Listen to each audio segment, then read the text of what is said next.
Hey guys, welcome to the channel. Finally NEET का new result, revise result out हो चुका है। आप सभी ने अभी तक अपना चेक भी कर लिया होगा।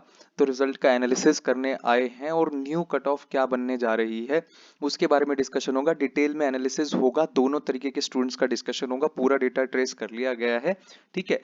सो रैंक का डिग्रेडेशन किस स्केल पे हुआ है और इम्प्रूवमेंट किस स्केल पे हुआ है, मार्क्स वर्सेस रैंक का कॉलम किस तरीके से चेंज हुआ है, वो मैं आपको इस वीडियो में डिस्कस करने वाला हूँ। आपको पूरा एंड तक देखना है और अभी पॉसिबिलिटीज के बारे में समझना है। क्या कट ऑफ ऑलरेडी या कोटा में रह सकती है 15% सीट्स के लिए, उसका पूरा डिस्कशन होगा। वीडियो को आप एंड तक देखें। ठीक है। सबसे पहले मैं आपको दो इंपॉर्टेंट बातें बता दूं कि जिन बच्चों ने गलत कर दिया था क्वेश्चन को, जिनके 5 नंबर पहले से कम हुए, उनकी रैंक में जो डिग्रेडेशन हुआ है वो एक्सपेक्टेशन थोड़ा कम ही हुआ है। ठीक है, बिकॉज 60% मेजोरिटी बच्चों के मार्क्स नीचे आए, और जबकि जिनके इंप्रूव हुए वो जो इंडेक्स है वो ज्यादा हुआ। ठीक है, वो अभी समझाया जाएगा कि कहां पर कितना फर्क आया है। पहले इंप्रूवमेंट की बात ना करके पहले डिग्रेडेशन की बात करते हैं कि कितना रैंक का डिग्रेडेशन आया। ठीक है, आप यहाँ पे देख सकते हो at the level of 5400 rank. ठीक है, कम से कम 650 रैंक का अंतर आया है ना।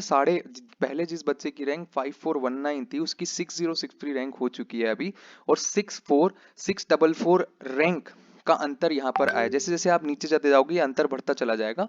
ठीक है, आप देखोगे दो मतलब लगभग 700 नंबर के आसपास जो है रैंक का जो फर्क आया है वो 363 रैंक का फर्क आया है। 363 रैंक का मतलब 300 से 400 रैंक का अंतर आया है। आप देखोगे यहाँ पर 3000 रैंक के आसपास 400, मतलब तो आप मोटा मोटा मान सकते हो कि ऊपर से नीचे जब आप जाओगे at the level of 10,000 rank, जब आप देखोगे 10,000 रैंक का डेटा अवेलेबल नहीं है। 13,000 रैंक 14,000 रैंक के आसपास जब आप देखोगे तो वो 1000 रैंक का डिफरेंस हो चुका है। मतलब 1000 रैंक आपकी डिग्रेड कर गई है। जिनके जिनकी पहले 13,700 के आसपास रैंक थी, 13,500 रैंक थी, उनकी लगभग 1000 रैंक खराब हो गई अगर उन्होंने क्वेश्चन गलत किया था तो। ठीक है, नीचे आ जाते हैं 20,000 रैंक के करीब। जहां पर 20,000 रैंक थी, 20,000 के लेवल पे आपकी 1200 1250 रैंक के करीब जो है वो खराब हो चुकी है। ठीक है, और अगर आप देखें यहाँ पर कि जिन बच्चों की रैंक पहले 22,675 थी, अब उसकी 23,940 रैंक हो चुकी है। और लगभग लगभग पौने 1300 रैंक का गिरावट और ज्यादा हो गया, डिग्रेडेशन हो गया है। ठीक है, अब ये रही कट ऑफ रेंज, ये जो ब्लू कलर से मार्क करी गई है। पहले कट ऑफ, पहले 25877 रैंक पे 655 मार्क्स थे। ठीक है, अब ये 27141 हो गया बिकॉज 651 नंबर हो गए हैं इस नंबर पे। ठीक है, सो अगर आप कट ऑफ रेंज की बात करोगे, ठीक है, सो ये बहुत इंपॉर्टेंट है जानना आपके लिए कि मार्क्स वर्सेस रैंक पहले क्या था। ये रहा मार्क्स वर्सेस रैंक का कॉलम। अगर आप देखोगे मार्क्स वर्सेस रैंक, ये पहले आपका मार्क्स वर्सेस रैंक था 655 पे। अगर आप देखोगे पहले रैंक थी इतनी।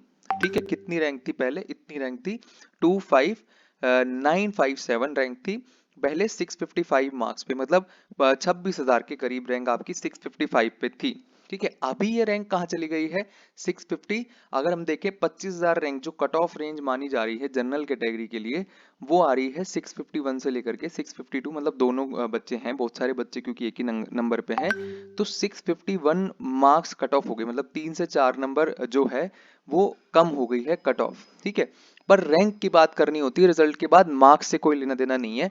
ठीक है, ये आप देख सकते हो, ये रैंक्स का चेंज आया है at the level of 25,000 rank. आप देख पा रहे हो 1250 रैंक का लगभग अंतर आया है।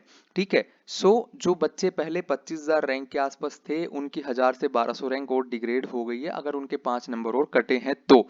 बट ये इंप्रूवमेंट वाले जिन्होंने गलत नहीं किया था क्वेश्चन और जिन्होंने अटेम्प्ट ही नहीं किया था, उनकी रैंक बहुत अच्छी खासी इंप्रूव हो गई है इसी सेम लेवल पे। तो डिग्रेडेशन बहुत ज्यादा नहीं हुआ है, 1000 से 1200 रैंक का डिग्रेडेशन हो गया है। बट जो बच्चे पहले 26,000 रैंक पे थे, 27,000 रैंक पे थे, वो सिलेक्शन की रेंज से आउट हो गए, general category and OBC category वाले। ठीक है, ओ ईडब्ल्यूएस कैटेगरी में जिन बच्चों की रैंक पहले 27,000 के करीब थी और अब वो रैंक जाके पीछे 28, 28,500, 29,000 रैंक हो गई है, तो वो सिलेक्शन की रेंज से लगभग बाहर हो गए हैं अगर यूपी में 13 कॉलेजेस ऐड नहीं होते हैं तो। अगर 13 कॉलेज ऐड होंगे उसकी बात हम जब ही करेंगे। तो अभी के लिए जो न्यू रैंक्स आई हुई हैं वो कितने भी नंबर पे है, 651, 52। ठीक है, जो न्यू रैंक्स आई हैं उसमें 25,500 रैंक के अंदर जितने भी जनरल कैटेगरी और ओबीसी कैटेगरी के स्टूडेंट्स हैं, इवन 26,000 रैंक के अंदर भी आप हो 25 से 26 के बीच में हो तो येलो जोन में हो, 25 से अंदर हो, है ना, 1 से 25,000 रैंक में हो तो ग्रीन जोन में हो, एंड 26 के बियॉन्ड हो तो आप रेड जोन के अंदर हो। ठीक है, ये बहुत ही इंपॉर्टेंट मैं आपको बात बता रहा हूँ। ईडब्ल्यूएस कैटेगरी में 27,500 रैंक के अंदर जितने भी बच्चे हैं सभी सिलेक्शन की रेंज में हैं, आप ग्रीन जोन में माने जाओगे।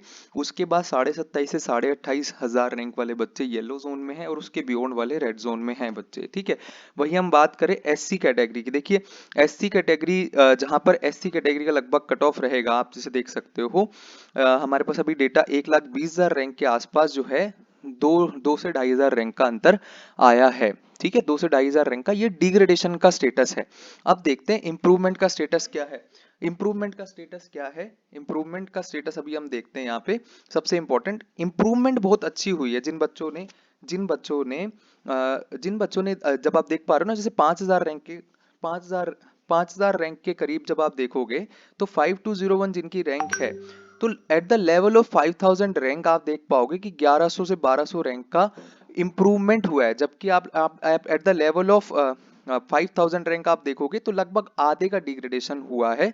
ठीक है, at the level of 5,000 rank degradation तो 700 रैंक का हो, बट इंप्रूवमेंट आप देख रहे हो यहाँ पे 1100 से 1200 रैंक का improvement at the level of 5,000 rank हुआ है। तो मतलब इंप्रूवमेंट बहुत अच्छा हुआ है। जैसे कि आप देखोगे 20,000 रैंक की रेंज में, जैसे कि यहाँ आप देखोगे 20,000 रैंक की रेंज में 2400 रैंक का अंतर आ गया है।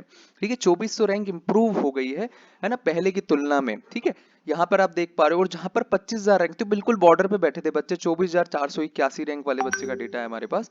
ठीक है, इस बच्चे की रैंक 2612 हो गई, मतलब बिल्कुल ही एक सेफ जोन में बच्चे आ गए हैं। ठीक है, और भी नीचे अगर आप देखोगे जिनकी 27,000 रैंक थी उनकी 24,000 रैंक हो गई है।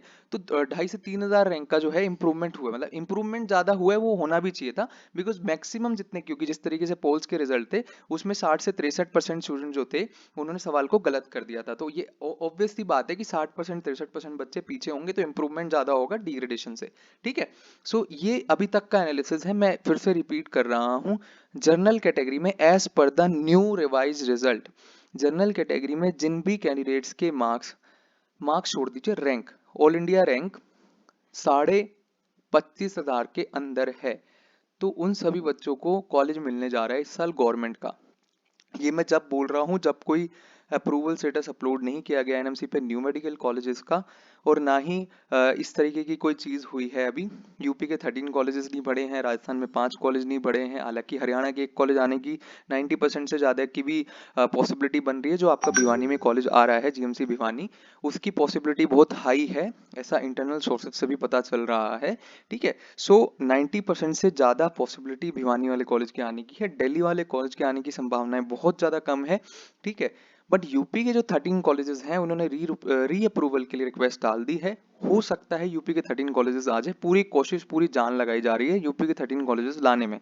तो अगर 13 कॉलेजेस जिस दिन ऐड होंगे उस दिन हम आपको कट ऑफ जितना भी ड्रॉप हो रहा होगा उस हिसाब से वो ट्रेंड में बता देंगे आपको, है ना, इधर ऑनलाइन आकर बता देंगे। ठीक है, अभी के लिए जितने बच्चे 25,000 रैंक के अंदर हैं वो सेफ कैटेगरी में फॉल कर रहे हैं। अगेन मैं कह रहा हूँ कि काउंसलिंग एक डायनेमिक प्रोसेस है जिसमें seat blocking is the father of all the factors, है ना, जिसमें कुछ भी गड़बड़ होगी, अगर कट ऑफ हायर साइड पे रहती है तो एक ही कारण होता है उसका, सीट ब्लॉकिंग। वो किसी भी लेवल की हो सकती है, किसी भी स्तर पे हो सकती है, किसी भी राउंड में हो सकती है, डिपेंड करेगा काउंसलिंग के नियम क्या है। किसी स्टेट की काउंसलिंग लेट तो नहीं हो गई है। बिहार की काउंसलिंग बॉडी का इस बार भी कोई भरोसा नहीं है, काउंसलिंग लेट हो सकती है बिहार की, हालांकि सुप्रीम कोर्ट का क्लियर नोटिस है उन्हें, बट स्टिल चीजें टाइमली अगर नहीं होती है बिहार के अंदर तो गड़बड़ी फिर से होगी। ठीक है, अभी आने वाले टाइम के अंदर अब क्या है, रेगुलर आप देख पाओगे कि रेगुलर चैनल पे अपडेट्स, नोटिफिकेशंस आया करेंगी, डेटा एनालिसिस हुआ करेगा।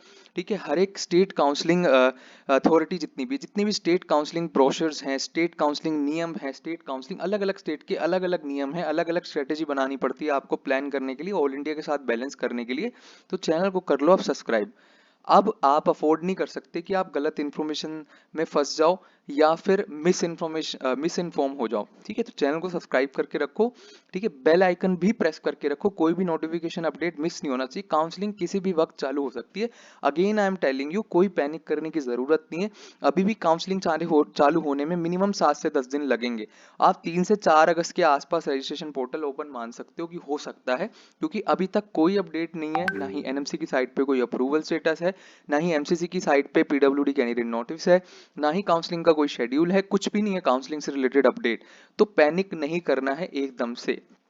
ठीक है, और एक रिक्वेस्ट करेंगे, जिन भी कैंडिडेट्स को पेड बैच में जुड़ना है वो पहले व्हाट्सएप पे मैसेज करा करो। ठीक है, डायरेक्टली कॉल करोगे तो वो एंटरटेन करना पॉसिबल नहीं है। आप व्हाट्सएप पे मैसेज करोगे, यदि आपकी रैंक सिलेक्शन की रेंज में होगी तभी कॉल पे बात होगी। अननेसेसरीली आपका भी टाइम खराब नहीं होगा और हमारा भी। आप समझ रहे हो मेरी बात को? अगर सिलेक्शन की रेंज में आपकी रैंक है तभी हम आपसे कॉल पे बात करेंगे, पहले आपको इन्फॉर्म करना पड़ेगा व्हाट्सएप पे, तभी कॉल होगी। अगर आप डायरेक्टली कॉल करेंगे तो उठाना संभव नहीं है इस टाइम पे, तो बिल्कुल भी नहीं। ठीक है, बहुत ही लिमिटेड स्टूडेंट्स को एंटरटेन करना है हमें, सिर्फ सिलेक्शन की रेंज वाले स्टूडेंट्स को। आउट ऑफ सिलेक्शन रेंज जिन भी कैंडिडेट्स की है उनके लिए बीडीएस का कोर्स आएगा, यूट्यूब पे फ्री में आएगा, कोई दिक्कत नहीं आएगी। बीएमएस की काउंसलिंग भी बाद में होगी, 2 महीने बाद होगी, उस टाइम पे उन सब चीजों की बातें होंगी। अभी प्राइम फोकस जो आपका होना चाहिए वो एमबीबीएस की काउंसलिंग पे होना चाहिए। ठीक है, that's all for the video. Thank you very much. Detail में चीजें आनी चालू होंगी काउंसलिंग से रिलेटेड, मेक श्योर चैनल को सब्सक्राइब करके रखो। ठीक है, thank you very much, that's all for the video.